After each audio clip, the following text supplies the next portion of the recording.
Voilà, donc nous parlions des 3 conditions sine qua non pour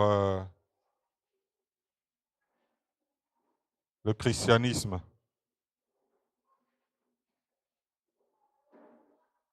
Et Jésus les a posées en une phrase. Il a dit, si quelqu'un veut venir après moi, il faut qu'il renonce à lui-même, premièrement, qu'il se charge de sa croix et qu'il me suive. Et nous avons commencé par parler du renoncement parce que c'est obligatoire quand on veut marcher avec Jésus et savoir que si ce n'est pas quelque chose que nous avons pratiqué dans notre vie, nous ne sommes pas chrétiens. Nous sommes pentecôtistes peut-être, nous sommes peut-être d'une quelconque religion. Mais disciples de Jésus passent par le renoncement. Et puis, nous avons parlé de se charger de sa croix. Mais nous étions à moitié sur le domaine de se charger de sa croix. Nous allons terminer avec l'autre moitié et puis parler de la dernière condition. Matthieu 26, verset 2, pour commencer cette seconde moitié. Matthieu chapitre 26, verset 2. Vous savez que la Pâque a lieu dans 2 jours et que le Fils de l'homme sera livré pour être crucifié. Amen. Amen. Le Fils de l'homme sera livré pour être crucifié. Vous savez, quand on parle de porter la croix, généralement, on ne comprend pas l'aboutissement de porter la croix. Jésus n'a pas porté sa croix en espérant qu'au bout du compte, il n'y sera pas cloué. On n'a pas pris la croix et puis porte après, il se dit, bon, j'espère que je ne serai pas cloué. Il dit, le Fils de l'homme sera livré pour être crucifié. Et crucifié, c'est déjà faire subir le supplice de la croix, en clouant sur une croix jusqu'à ce que mort s'en suive. C'était ça la crucifixion. Un peu comme dans certains domaines, des condamnés à mort, on est en train de, je sais pas moi, d'injecter quelqu'un et on s'assure que, en le faisant, c'est pour qu'il meure. Donc Jésus, en acceptant sa croix, il savait déjà où ça va aboutir. Est-ce que c'est nécessaire pour nous d'aller jusque-là? Quand on dit que tu dois porter ta croix, tu charges de ta croix, tu crois que c'est pour arriver où? Pour aller la laisser quelque part.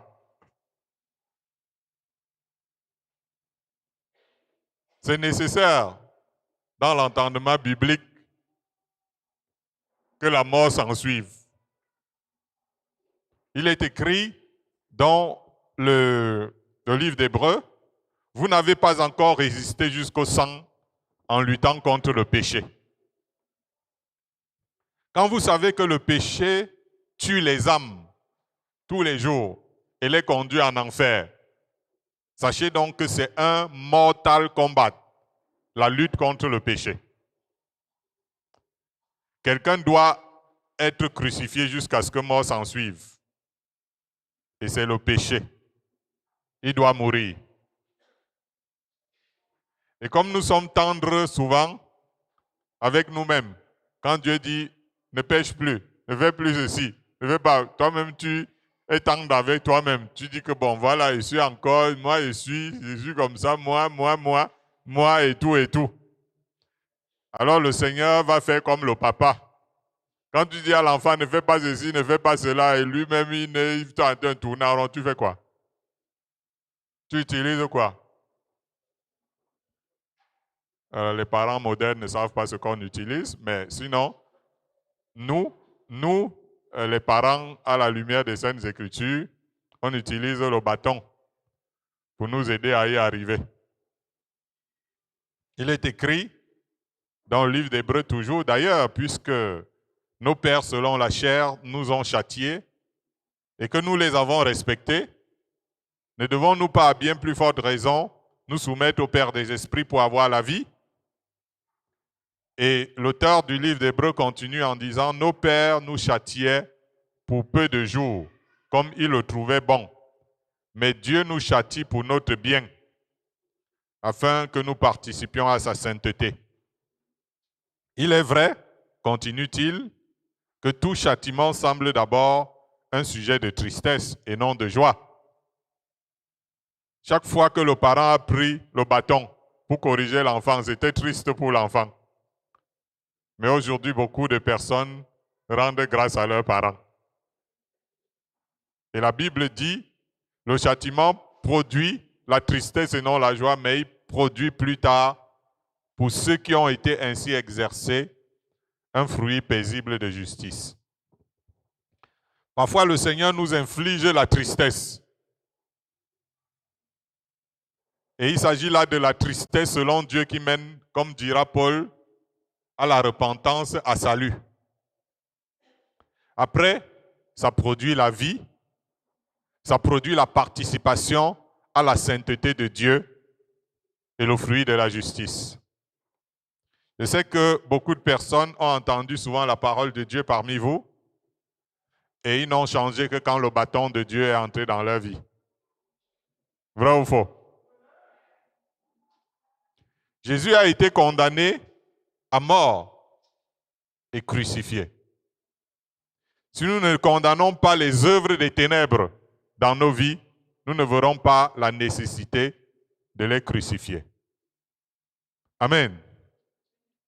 Quand tu ne vois pas que les œuvres des ténèbres qui sont dans ta vie sont mauvaises et que vraiment ça, ce n'est pas des bonnes choses, des choses qui doivent être éliminées, tu vas pas trouver nécessaire qu'il ne faut pas trop essayer de crucifier quoi que ce soit. Le Fils de Dieu a pris notre corps afin que nous soyons crucifiés avec lui. Paul dit que ceux qui sont à Jésus-Christ ont crucifié la chair avec ses passions et ses désirs. Écoutez très bien. Ceux qui sont à Jésus-Christ. Écoutez la maman en rouge là qui est en train de dormir. Voilà, c'est pas la chambre. Voilà. Donc, l'apôtre Paul dit, ceux qui sont à Jésus-Christ ont crucifié la chair avec ses passions et ses désirs. Nous chantons une chanson, j'appartiens à Jésus, j'appartiens à Jésus, j'appartiens à mon Sauveur. Et puis, chacun sait qu'il appartient à Jésus. Vous voyez. Mais l'apôtre Paul nous dit, celui qui est à Christ, c'est celui qui a crucifié la chair avec ses passions et ses désirs. Je peux expliquer ça autrement. On peut dire, j'appartiens à Jésus. Quand Jésus vient, il dit, je ne te connais pas, ouvrier d'iniquité. Alors, ça veut dire que tu ne lui appartenais pas. Et pourquoi tu ne lui appartenais pas malgré que tu disais, je lui appartiens? C'est parce que tu n'avais pas crucifié la chair avec ses passions et ses désirs dans ta vie. Donc, tant que quelqu'un n'a pas crucifié la chair et ses passions, il n'appartient pas au Seigneur. Parce qu'il va échapper au Seigneur au dernier moment. Notre nature humaine doit être mise à mort afin que Christ en nous puisse vivre pleinement. Mais ça va plus vite quand nous choisissons d'y participer. Ça veut dire que quand j'ai compris que mon ennemi, ce n'est pas le diable, ce n'est pas mon frère, c'est moi-même, c'est ma nature, c'est ma chair. Quand j'ai compris ça, ça va être plus facile parce que moi-même, je vais prendre l'engagement. Je vais participer à la mort de ma nature. Jacques écrit, nettoyez vos mains, pécheurs, purifiez vos cœurs, hommes irrésolus. Sentez votre misère, soyez dans le deuil et dans les larmes. Que votre rire se change en deuil et votre joie en tristesse. Humiliez-vous devant le Seigneur et il vous élèvera. Quel est ce conseil que Jacques est en train de donner aux croyants? Comment peut-il demander aux croyants de sentir sa misère, d'être dans le deuil et les larmes, et qu'au lieu de rire, il soit plutôt dans le deuil. Au lieu qu'il soit dans la joie, qu'il soit plutôt dans la tristesse. Parce que Jacques est en train d'entrevoir une personne qui a loué toute sa vie dans l'église, qui a été contente partout et qui va aller en enfer. Alors, il vaut mieux que lorsque tu entrevois là où ton inconversion va t'amener, là où ta nature va te conduire, il vaut mieux que tu commences à pleurer ton deuil maintenant, que tu sois dans la tristesse pour ce que tu es. Parce que ce que tu es t'amènera très loin de Dieu. Parce que ce que tu es et que tu vis en étant toujours content, en dansant là, cette danse-là risque de se transformer en horreur. Alors que si tu avais pris le temps de pleurer sur toi-même, de pleurer sur tes défauts, de pleurer sur tes tics, de pleurer sur le mauvais comportement, ton cœur méchant et tout ce qu'il y avait en toi. Si tu avais pris le temps de pleurer par rapport à ça, quel bonheur serait le tien quand Jésus apparaîtra. Il y a intérêt, lorsque tu sens que tu es encore plein de toi-même, que tu ne t'en es pas encore sorti pour participer à la sainteté de Dieu, que tu sois dans les larmes et que tu cesses de faire les faux rires que tu fais là qui vont être ta mort demain. Il vaut mieux pour toi que tu commences à te tenir devant Dieu dans un esprit de repentance amère pour sortir de ta misère. Vous voyez là que ce n'est plus à Dieu seul de vouloir. C'est à nous d'en comprendre la nécessité et d'engager l'exécution de notre propre nature pour qu'éclose l'homme nouveau en Christ que Dieu attend depuis. Alléluia. Acte 2, verset 23. Acte 2, le verset 23. Acte Lisons. 2, verset 23. Cet homme, livré selon le dessein arrêté et selon la prescience de Dieu, vous l'avez crucifié, vous l'avez fait mourir par la main des impies. Amen. Amen. Ça, c'est important de voir jusqu'où Jésus est allé. Il n'a pas seulement porté sa croix. Il n'a pas seulement été crucifié, mais il est mort sur la croix. On n'a pas seulement crucifié Jésus, mais on l'a fait mourir. En fait, quand Jésus nous commande de prendre notre croix là, c'est pour finir avec nous une seule fois. Je veux dire plus précisément, pour finir avec le vieil homme, pour finir avec le moi, pour finir avec notre nature déchue. Christ crucifié est allé jusqu'à la mort. Nous aussi, nous devons crucifier la chair jusqu'à la mort. Est-ce que quelqu'un est d'accord avec moi? Mais il faut retenir que Christ s'est humilié lui-même, se rendant obéissant jusqu'à la mort. Le chemin de la crucifixion, c'est le chemin de l'obéissance. Je suis allé à l'église. L'homme de Dieu a prêché que je ne suis pas bien, que ma nature est mauvaise. Je ne dis pas au sortir de l'église, ah, j'ai compris, c'est bon, je continue ma vie. J'obéis à cet ordre. Hey, on nous a dit qu'il faut tuer la nature humaine. Et parce que j'ai choisi de marcher dans l'obéissance, c'est là que j'irai jusqu'au bout, jusqu'à la destruction du vieil homme qui a dominé sur moi. Parce que le chemin de la crucifixion, c'est le chemin de l'obéissance. La chose qui a fait tomber l'humanité, c'est la désobéissance. Si tu sais que tu es une personne désobéissante et rebelle, sache que tu vas mourir. Tu vas me dire tout le monde va mourir. Je parle de la vraie mort. Si au fond de toi, tu sais que tu es un rebelle, que tu es désobéissant, sache déjà ton chemin, il est déjà tout tracé, il est prêt. Il n'en sera pas autrement. Ça veut dire que toi-même, tu as déjà choisi ta destinée. À cause de la désobéissance, l'humanité est tombée et elle est déchue. C'est l'obéissance qui la rend ses lettres de noblesse qu'elle avait perdues devant Dieu. Ça veut dire que pour que Dieu puisse encore voir un être humain qui considère que voilà une personne avec qui je peux habiter. C'est l'obéissance qui déclenche ça.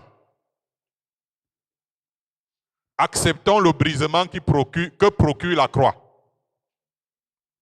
La croix, c'est pour une vie d'obéissance absolue et totale envers Dieu, pour notre restauration devant sa face. Alléluia. Une vie d'obéissance, c'est dans les petites choses. On n'est pas souvent chercher l'obéissance dans les choses extraordinaires. Parfois dans les toutes petites choses. Quand tu es désobéissant, ça fait partie de ta nature. C'est ainsi que tu es. Ce n'est pas quand il y aura quelque chose de costaud que tu vas devenir obéissant soudain. Tes petites désobéissances dans les moindres choses, ça démontre que tu es une personne désobéissante et que tu es mal barré. C'est notre vieil homme qui va à la croix pour que le péché ne règne plus sur nous. Il ne s'agit pas de vivre selon la loi désormais, non, mais de vivre selon la grâce de Dieu. Et c'est cette grâce qui anéantit le pouvoir du péché sur nous de manière concrète et non théorique. Parce que j'entends souvent les gens réciter la parole selon laquelle le péché n'aura point de pouvoir sur nous, puisque nous sommes non sous la loi, mais sous la grâce, alors qu'il vit dans le péché. C'est une grâce de ne plus vivre dans le péché. C'est ça la vraie grâce. Donc, le monsieur qui prétend être dans la grâce alors qu'il est dans le péché, il cite ces paroles, c'est des paroles en l'air. Ce n'est pas seulement de manière spirituelle, ça doit devenir un témoignage vivant. J'insiste sur ce fait, parce que nous y participons. Ce n'est pas à Jésus de porter notre croix. Alléluia. Tu veux que Jésus porte ta croix? Hein? Tu veux que Jésus porte ta croix? Paul écrit, si vous vivez selon la chair, vous mourrez. Mais si par l'esprit vous faites mourir les actions du corps, vous vivrez. Paul parle ici d'une manière très claire. Il dit, par l'esprit, faites mourir les actions du corps. Ça veut dire que on a beau justifier des choses. Non, c'est ma nature, je suis comme ça. Mon cœur, c'est comme ça que je me comporte. Mais l'apôtre est en train de dire que tu dois travailler avec le Saint-Esprit pour faire mourir ces choses-là. Jésus nous a donné le Saint-Esprit qui est la puissance d'en haut pour nous aider à faire mourir les actions de la chair. Par la puissance du Saint-Esprit en nous, nous pouvons vaincre le péché. Il vient de dire quoi?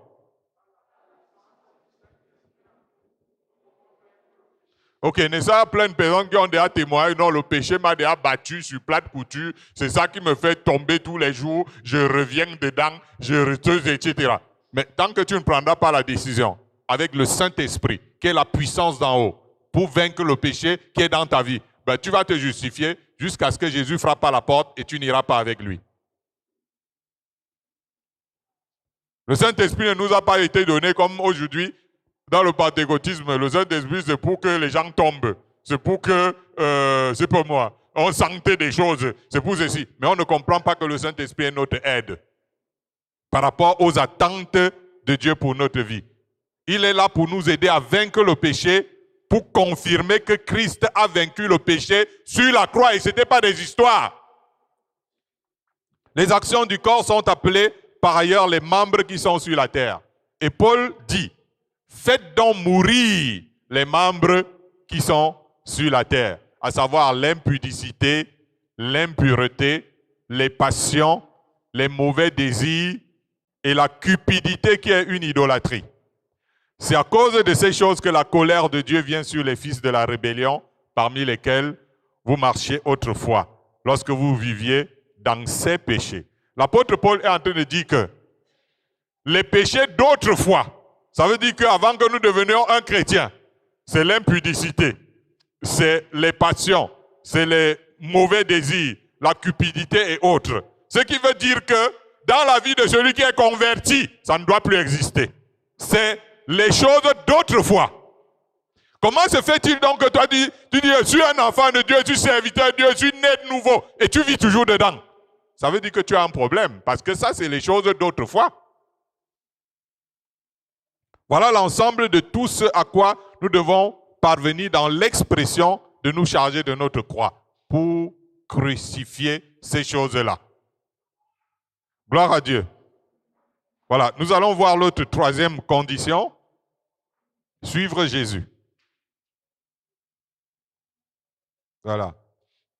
Et vous allez voir que lorsque nous sommes dans la maison de Dieu, nous disons tous que nous suivons Jésus. Nous suivons tous Jésus. N'est-ce pas? Tout le monde suit Jésus, non?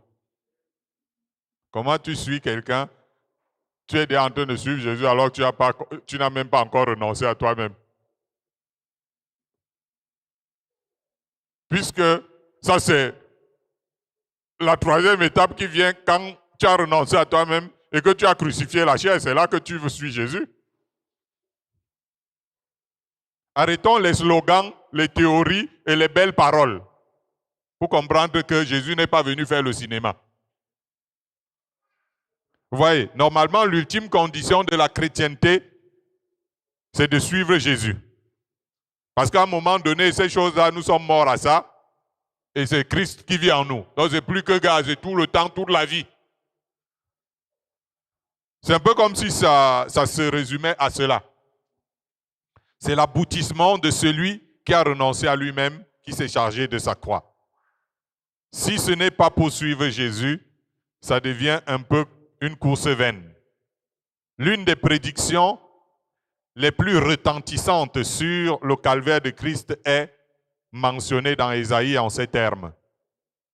Nous étions tous errants, comme des brebis, chacun suivait sa propre voie, et l'Éternel a fait retomber sur lui l'iniquité de nous tous. Alléluia. Jésus est venu mourir parce que chaque être humain suit sa propre voie. Et comme chacun suit sa propre voie, tous périront. Donc tu ne peux pas être un chrétien et tu es encore dans ce qui a tué Jésus. Le fait que chacun suivait sa propre voie. Et Dieu a dit que, hey, ça c'est la pire des iniquités. C'est mieux que tu ailles mourir pour eux et que tu les rassembles et que tu les conduises. La Bible, nous allons lire Jean 10, 4 à 5 et puis 27. Jean 10, 4 à 5 et puis 27. Il est écrit, lorsqu'il a fait sortir toutes ses propres brebis, il marche devant elles, et les brebis le suivent parce qu'elles connaissent sa voix. Elles ne suivront point un étranger, mais elles fuiront loin de lui parce qu'elles ne connaissent pas la voix des étrangers. Mes brebis entendent ma voix, je les connais et elles me suivent. Amen. Amen. Jésus est le bon berger. Je vais accélérer. Son objectif, c'est de marcher devant ses brebis pour leur montrer la voie à suivre. Il y a beaucoup de personnes qui n'ont aucun mentor. Beaucoup de chrétiens, Dieu a même donné le pasteur. Personne ne consulte le pasteur par rapport à sa vie. Encore moins le Seigneur. Jésus est le bon berger. Il n'est plus question pour le chrétien de suivre sa propre voie. Tu vois, comme tu dis souvent, ah là non. Hein? Ah, moi aussi, j'ai mes choses, moi aussi, je marche comme je veux. Ça n'existe pas pour le chrétien. Quand tu fais comme ça, c'est un égarement spirituel. Les brebis du Seigneur le suivent et n'acceptent pas de doctrines étrangères. Pour eux, tout ce qui n'émane pas uniquement de son évangile est anathème, même si cela venait d'un ange du ciel. Elles ne flirtent pas avec des révélations étrangères à la doctrine de Christ. Parce que suivre, c'est se tenir régulièrement informé de quelque chose. Tu vois, on suit. Déjà dans le sens où on se tient régulièrement informé. Je prends d'abord un simple exemple. Quelqu'un ne vient pas souvent même à l'église. Il dit qu'il suit le Seigneur. Alors que suivre, on suit quand on est régulièrement informé. Ça, c'est même d'abord la première signification de suivre. Les influenceurs ont des suiveurs qui sont au courant de tout ce qu'ils portent, non? Tout ce qu'ils postent. C'est ça qui veut dire suivre. Jésus a moins de suiveurs que les influenceurs. Il y a quelqu'un dès que clic, il regarde, il voit, il suit l'acteur. Clic, il est là, il voit ça. Clic, tout ce qui se passe. Même quand quelqu'un mange, il boit, il fume, il est même, je ne sais pas où, et il suit. La brebis du Seigneur a décidé de s'informer régulièrement de toutes les attentes du Seigneur. Je suis en train de vouloir vous dire ce que ça veut dire suivre le Seigneur. Attention, chers frères et sœurs. Mais ce qu'il faut surtout retenir, c'est qu'elles entendent sa voix. Les brebis du Seigneur. Ce qui veut dire qu'il y a une communication parfois directe entre le Seigneur et eux. Elles ne vivent pas seulement de la lettre, mais aussi des paroles qui sortent directement de la bouche de Dieu. Elles arrivent à percevoir sa voix par-dessus tout. Elles assistent régulièrement en tant qu'étudiants à l'école de Dieu. Moi, je suis en train de vous parler de suivre Dieu. Vous avez lu la Bible? Je vous parle de ce que ça veut dire suivre Dieu. Ce n'est pas moderne. C'est biblique, suivre Dieu. Vous allez voir que les gens de l'église primitive, c'était assidus au temple. Et eux, ils avaient les réunions chaque jour. Toi, tu manques la réunion par semaine. Tu manques 2 réunions par semaine. Définissez votre façon de suivre le Seigneur. Il va venir vous démontrer que vous ne le suivez pas. Parce qu'elles ont appris à suivre, à discerner la voix du bon berger, elles peuvent reconnaître sa voix même à travers ses porte-paroles.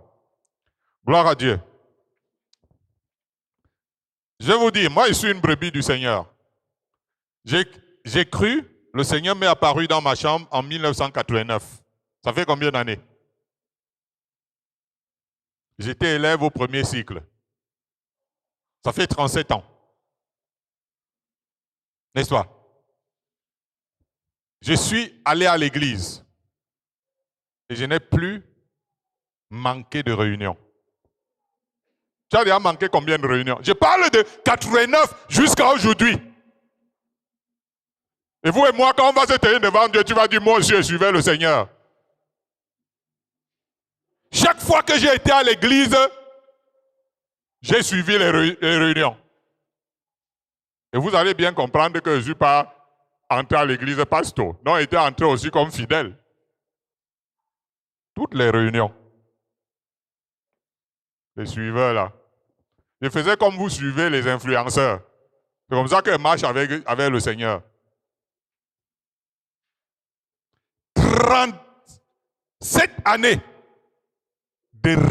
on appelle un régulier. Je vous lance le défi.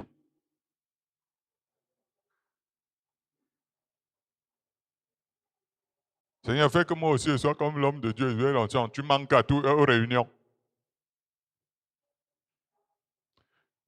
Lorsque mon leader avait affaire à une seule personne qui est venue à l'église, et c'était moi.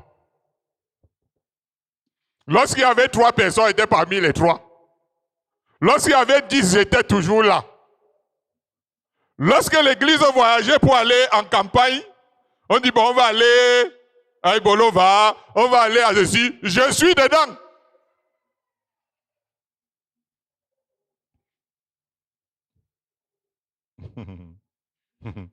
Je suis Jésus, je suis Jésus. Vous êtes trop amusants, les suiveurs de Jésus derrière là. Mais souvent, pour le suivre, il a fallu que les appelés laissent tout ce qu'ils avaient à faire. Tout ce à quoi ils étaient attachés pour suivre le Seigneur. Suivre le Seigneur pendant autant d'années veut dire que j'aime le football. J'ai raté des matchs de football. C'est-à-dire pour aller jouer. J'ai raté des coupes du monde. Parce que ça se passait à l'heure du culte. Je parle des choses du football. Moi j'aime bien regarder le football. j'ai raté des réunions, j'ai raté des trucs importants pendant 37 ans pour aller à l'église, pour aller à la réunion.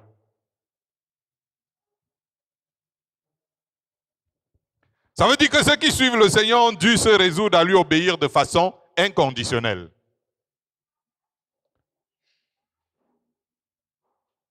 Ça veut dire que j'ai été malade plusieurs fois, mais je suis allé à l'église.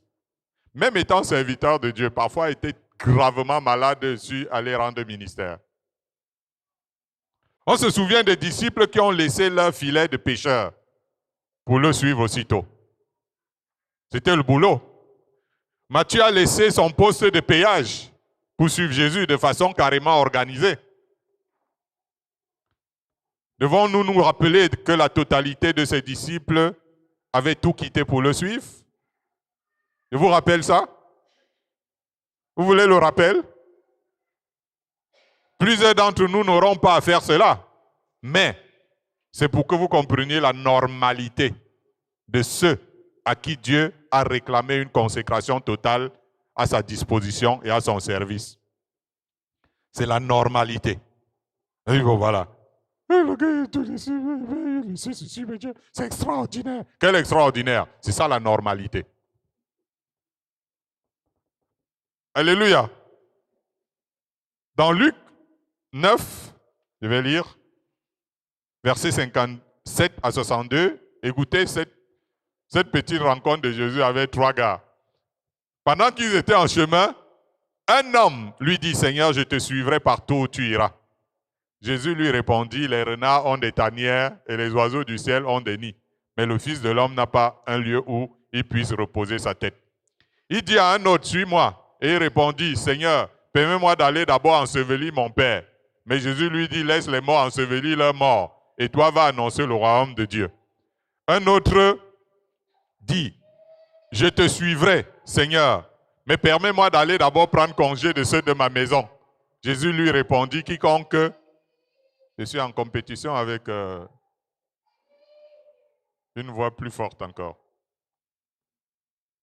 Permets-moi d'aller d'abord prendre congé de ceux de ma maison.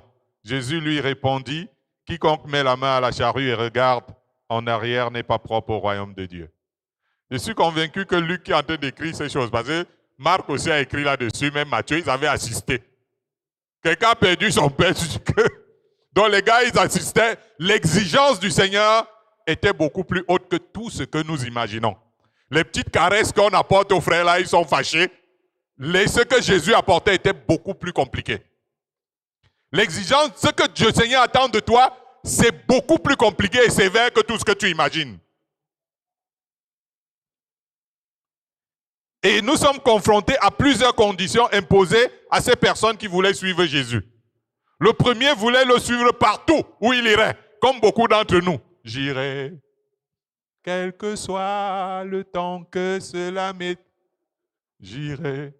Que les gens qui ne viennent pas souvent au culte tous les jours cessent de chanter cette chanson.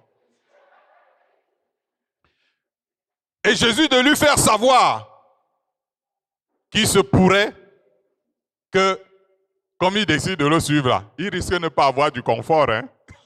Vous savez, l'homme et le confort, le nyanga et les bonnes situations. Il est possible qu'il devienne un sans domicile fixe. Le chemin qu'il est en train de vouloir prendre là, il risque de se trouver sans abri à la suite de Christ en suivant Jésus. Il est possible qu'il connaisse des moments d'instabilité où on n'a même pas où dormir, où personne ne veut nous héberger même. Jésus lui dit qu'il se peut, hein. Il se peut que comme tu veux me suivre là, tu peines à t'installer dans la vie. Ou alors, en me suivant là, tu risques de dormir à la belle étoile. C'est ce qui est arrivé à plusieurs missionnaires dans leur témoignage, si vous suivez souvent. N'est-ce pas? Dieu seul sait pourquoi il peut permettre cela dans la vie d'un appelé. La deuxième classe, dans le passage que nous lisons, c'est pour ceux à qui le détachement aux choses qui leur étaient les plus sacrées, comme l'enterrement d'un parent, est demandé. Détache-toi de ça. Ah, quelqu'un va dire, oh yo yo yo yo.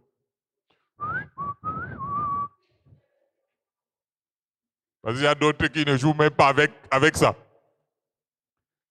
Les choses que la famille avait établies comme standard, qui touchaient même à nos convictions les plus poussées, réclameront un désaveu de notre part par le Seigneur. L'évangélisation, le salut des âmes vont devenir notre ultime vocation, notre ultime objectif. L'extension du royaume de Dieu est appelée à devenir notre seule préoccupation au-delà de toute autre préoccupation. Tu vois, quand tu écoutes ces choses, tu dis c'est pour nous, non? Et ça te concerne. Je suis Jésus. Dis-tu. Ça, c'est le cas de beaucoup d'appelés. La troisième classe montre que l'appel de Dieu ne requiert pas la permission des proches. Je vais d'abord demander la permission à mon père s'il est d'accord pour suivre Jésus. Je vais d'abord demander si ma mère veut, si mon épouse veut. Il y a un frère qui suivait le Seigneur. Je dis, frère, pourquoi tu n'es pas venu? Il dit que ma femme a refusé. Je dis que non, c'est chaud. Bon, ok. Donc, ce que je suis en train de vouloir dire, c'est que le Seigneur, il n'attend pas la permission de quelqu'un pour appeler sa personne. Alléluia. On ne va pas demander la permission à son parent de suivre Jésus, ni à sa femme, ni à ses enfants, ni à son mari, etc.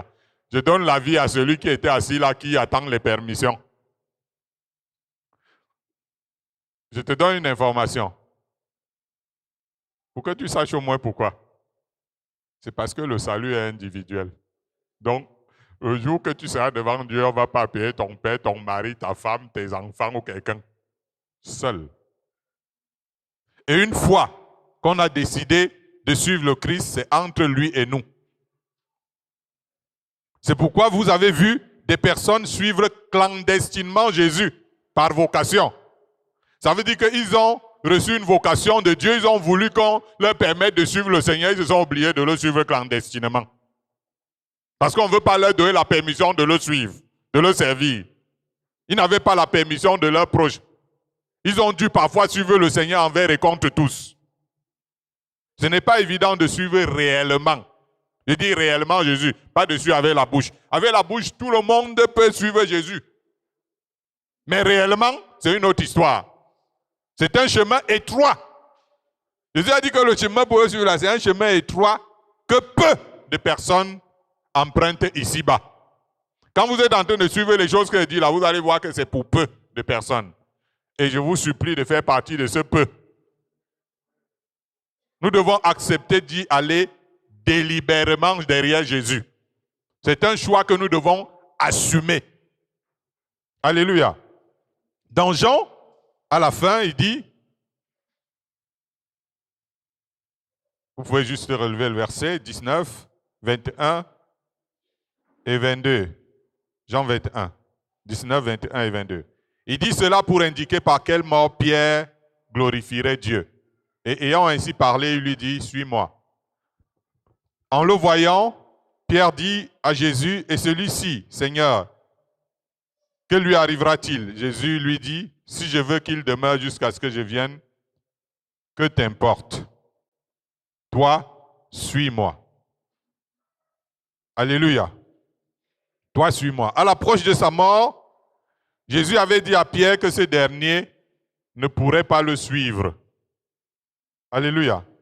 Il a dit à Pierre, tu ne pourras pas me suivre en ce moment-là précis. Il a dit, tu ne peux pas me suivre maintenant. Les mots de Jésus sont clairs. Hein? Ce n'est pas qui condamnait Pierre qu'il ne peut pas le suivre définitivement. Il dit, tu ne peux pas me suivre maintenant. Ça veut dire qu'il y a un moment dans notre vie où nous disons, Seigneur, Dieu peut te suivre alors que ce n'est pas possible. Tu n'as pas encore le niveau. Mais Pierre avait protesté en lui disant pourquoi il ne pouvait pas le suivre maintenant. Il lui a dit, Seigneur, je donnerai ma vie pour toi. Et Jésus lui fit savoir monsieur, tu vas plutôt me renier. Donc, il y a beaucoup de personnes, Seigneur, même si c'est où je serai là, quel que soit le temps que je serai seulement avec toi. Quand le Seigneur regarde, il rit. Vous voyez? Vous vous souvenez de l'histoire en Russie, lorsqu'on détruisait les églises, où il y a deux personnes qui avaient, deux soldats avaient décidé de suivre Jésus.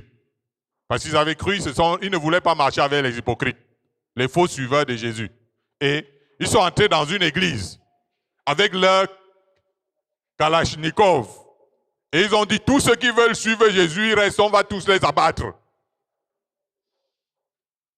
L'adjoint du pasteur a dit au pasteur, bon, je t'aime bien, mais à partir de maintenant, bye. Et les choristes, tout le monde ont disparu. Il est resté peut-être une église, il y avait 200 personnes. Il y avait peut-être 7 personnes comme ça. Le pasteur avait ses propres enfants de chair. Certains sont partis en disant, papa, on n'est plus ensemble. Bon, ça fait que la salle s'est vidée. Après, les deux soldats ont pris leurs fusils, ils ont posé au sol. Ils ont dit, chers amis, nos fusils ne sont même pas chargés. Nous, on voulait suivre Dieu, on voulait être dans une église avec les vrais chrétiens. Pasteur, on est à ton service. Gloire à Dieu. Alors que ces frères avaient confessé Jésus, ils étaient baptisés, ils étaient au service à l'église. Mais Jésus est en train d'indiquer par quelle mort Pierre le glorifierait. Pierre mourrait en martyr. Est-ce que tu vois le Seigneur Jésus? Beaucoup d'entre nous sont souvent en train de prier ici en disant, il faut que je meure de la belle mort. On me secoue comme ça, je fais un testament pour mes enfants, que je sois bien. Et Jésus dit à Pierre comment il va mourir. Il lui dit, toi, tu seras crucifié. Tu vas mourir comme moi. On va te finir. Si Jésus dit ça à quelqu'un ici, il va dire, Seigneur, il te renie, n'est-ce pas? Et Jésus lui demande de le suivre. Que même comme je t'ai déjà informé comment tu vas mourir, suis-moi. Et nous savons que les premiers apôtres sont morts en martyr, sauf l'apôtre Jean. Ce que nous remarquons plus haut, c'est aussi que c'est à quoi le Seigneur destinait Jean. À sa suite, Jésus ne réserve pas les mêmes parcours de manière commune à ses disciples. À moi, le Seigneur a montré le jour même de mon appel dans ma chambre d'élève ce que j'allais souffrir pour son nom avant d'être élevé. C'était en 1989, comme j'ai dit. De cette période jusqu'en 1996, ce qui veut dire 7 années durant, j'ai vécu en l'air. De 1997 jusqu'en 2002, Dieu a permis que je coach, je quash. On dit souvent ça. Tu squatches dans la promiscuité avec ma mère et mes 2 nièces.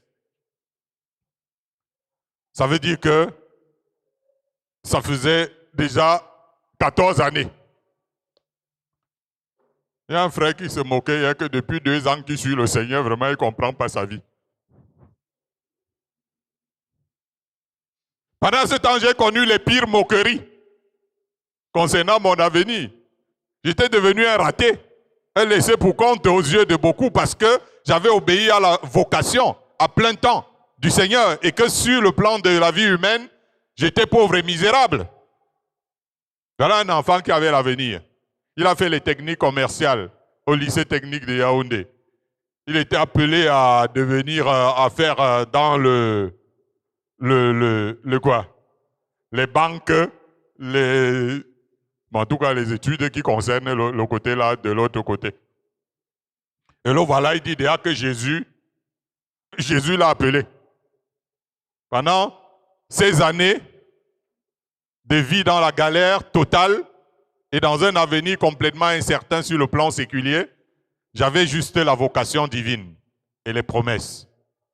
Mais aussi celle de la souffrance, la promesse de la souffrance que le Seigneur m'avait prédite en son nom. Le Seigneur a promis la souffrance à qui? Il y a des malchanceux à qui il n'a pas promis la souffrance ici.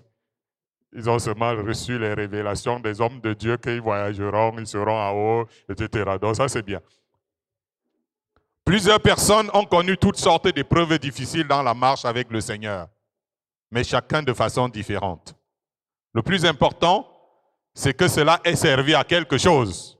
et que la volonté de Dieu soit faite, que son dessein s'accomplisse. La Bible dit dans ce dernier passage que je vais lire, « Si quelqu'un me sert, qu'il me suive. Et là où je suis, là aussi sera mon serviteur. Si quelqu'un me sert, le Père l'honorera. » Beaucoup de personnes servent le Seigneur un peu comme pour dire, je fais ce que je sais ou ce que je peux. Je fais ce que je sais ou ce que je peux. Quand le Seigneur viendra, je lui présenterai mon travail. Ça, c'est la philosophie de beaucoup de personnes. Je fais ce que je sais, je fais ce que je peux. Et puis quand le Seigneur va venir, il va lui présenter ce que j'ai su faire, ce que j'ai pu faire. Mais la Bible dit qu'ils allèrent par tout le monde et le Seigneur travaillait avec eux et confirmait la parole. Vous choisissez de travailler avec le Seigneur ou vous faites votre travail pour lui présenter à la fin. Mais le christianisme véritable, c'est de travailler avec le Seigneur Jésus parce que c'est son œuvre. C'est pourquoi Jésus dit que si quelqu'un le sert, qu'il le suive. Si quelqu'un me sert, qu'il me suive, dit-il. Autrement dit, si nous sommes chargés par lui, il ne nous reste plus qu'à prendre son joug sur nous et à recevoir ses instructions. S'il nous a donné une charge, nous devons accepter son joug et recevoir ses instructions. Je dirais même plus, il nous faut dire ce qu'il nous demande de dire et faire ce qu'il nous demande de faire, pas ce que nous connaissons ou ce que nous pouvons. Nous ferons alors une œuvre à la dimension du Maître. Lui qui faisait ce qu'il voyait faire au Père. Lui qui faisait tout d'après les ordres qu'il avait reçus de son Père. C'est là que se situait son œuvre. Et c'est là qu'il situera le travail de celui qui le suit dans le sacerdoce. Et comme Jésus, nous devons accepter d'endurer toutes les épreuves. Parce que le serviteur n'est pas plus que le maître. C'est pourquoi Pierre écrit, « Mais si vous supportez la souffrance lorsque vous faites ce qui est bien, c'est une grâce devant Dieu. Et c'est à cela que vous avez été appelés, parce que Christ aussi a souffert pour vous, vous laissant un exemple, afin que vous suiviez ses traces. » Tu ne peux pas suivre Jésus en suivant les traces de quelqu'un d'autre. Ce sont ces traces que nous devons suivre. Et sincèrement, ces traces semblent assez visibles, hein? Même comme tu ne veux pas voir. Les traces de la façon dont Jésus a marché sont visibles, hein? Pour qui le suit réellement. Suivre signifie se conformer. Et là, il est question que nous regardions jusqu'au bout, sans perdre de vue le modèle de Christ. Gloire à Dieu. Est-ce que quelqu'un m'a entendu? Est-ce que tu peux réfléchir sur ce que tu as entendu?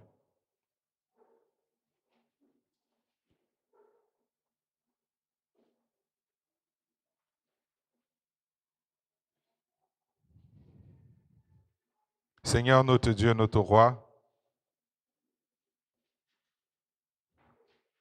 merci pour ta parole. C'est une semence de vie, Seigneur, qui a été déposée. Ma prière, Saint-Esprit, c'est que tu rendes les cœurs fertiles afin de porter les fruits que Dieu attend. Nous te bénissons, Seigneur, parce que tu es avec nous depuis ce matin. Et si tu nous as amenés ici, ce n'est pas seulement, Seigneur, pour écouter nos voix. Car pourquoi est-ce que, Seigneur, tu écouterais nos voix alors que nous ne voulons pas écouter la tienne? Accorde-nous la grâce, nous aussi, d'écouter ta voix. Seigneur Dieu Tout-Puissant, comme Jésus écoutait toujours sa voix, c'est pour cela que tu l'exauçais toujours. Accorde-nous cette grâce de rentrer dans le camp de ceux qui sont toujours exaucés, parce qu'ils obéissent toujours à la voix du Seigneur. Au nom de Jésus-Christ de Nazareth, nous avons ainsi prié. Amen. Gloire à Dieu. Voilà, nous allons passer à la